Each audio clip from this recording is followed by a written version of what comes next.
Hello everyone, আজকে আমি খুব সকালে তোমাদের সামনে চলে এসেছি একটা ছোট্ট ভিডিও নিয়ে।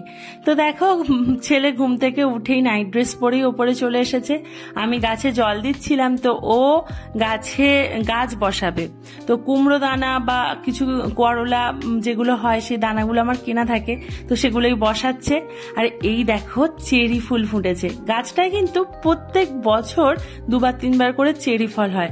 একবার অলরেডি হয়ে গেছে, আবার নতুন করে ফুল এসছে। দেখো গাছটা এতটাই বড় হয়ে গেছে যে আমি উঁচুর দিকে ফুলগুলো যেগুলো উপরের দিকে রয়েছে আমি দেখাতেই পারবো না, নিচের দিকের গুলোই জাস্ট দেখালাম।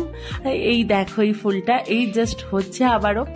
আর এই যে চিচিঙ্গা হয়েছে, তারপরে এই যে দেখো কত লঙ্কা চারা বেরিয়েছে। আমার একটা গাছ ছিল লঙ্কার, এই যে, তো এই গাছটা পোকা ধরে গেছে সম্ভবত। অনেক রকম চেষ্টা করেছি, হলুদ জল বা নানান রকম স্প্রে করেছি, কিন্তু কিছুতেই কিছু হয়নি। নিচে দেখলাম গাছ অনেক বেরিয়েছে।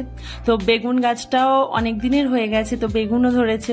আর এই যে সূর্যমুখী ফুল, সূর্য যেদিকে রয়েছে সেদিকেই ও তাকিয়ে দাঁড়িয়ে আছে। তো আর একটা অন্যদিকে মুখ করে আছে। আমি এটাই বুঝলাম না যে দুজন দুদিকে কেন মুখ করে আছে। আর এই যে এই ফুলটা আমি নাম জানি না, তোমরা যদি জানো অবশ্যই আমাকে কমেন্টসে জানিও। কিন্তু এত সুন্দর ফুল হয় প্রত্যেক বছর, মানে সারা বছরই ফুল ফুটে থাকে, দেখতে এত ভালো লাগে বলার বাইরে। আর এটা তো সবাই জানো এটা কি ফুল। তো আর এই যে গাঁদা ফুলও কিছু বসায়, যেগুলো ভগবানকে নিবেদন করার জন্য কিছু গাঁদা ফুল বসে। আর এই দেখো কত জবা ফুল ফুটেছে। দেখো গাছে জবা ফুল প্রত্যেক বছরই অনেক ফোটে, এবছরও ফুটছে, এটা নতুন না। আর এই যে এটা শিউলি ফুলের গাছ, এটাও প্রত্যেক দিন শিউলি ফুল ফোটে। এটাও একটা নতুন গাছ এনেছি, তবে গাছের নাম আমি বেশি জানি না, কারণ আমি গাছের নাম জেনে কিনি না, পছন্দ হয়ে কিনে নিয়ে আসি। আর এই দেখো এটা গোলাপ, আমার দুটো গোলাপ গাছ আছে, অনেক পুরনো, 5-6 বছর হয়েই গেল, তো ফুল কিন্তু এখনো দেয়। আর এইটা আগের বছর আমি বসিয়েছিলাম একটা ছোট্ট গাছ, কিন্তু সেটা যে এত বড় বছরের মধ্যে হয়ে যাবে ভাবিনি।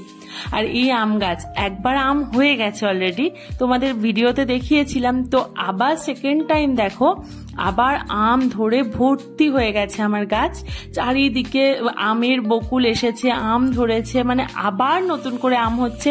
এটা আবার বর্ষাকালে হবে, তারপরে আবার শীতকালেও হবে, মানে 3 টাইম এটা হয়।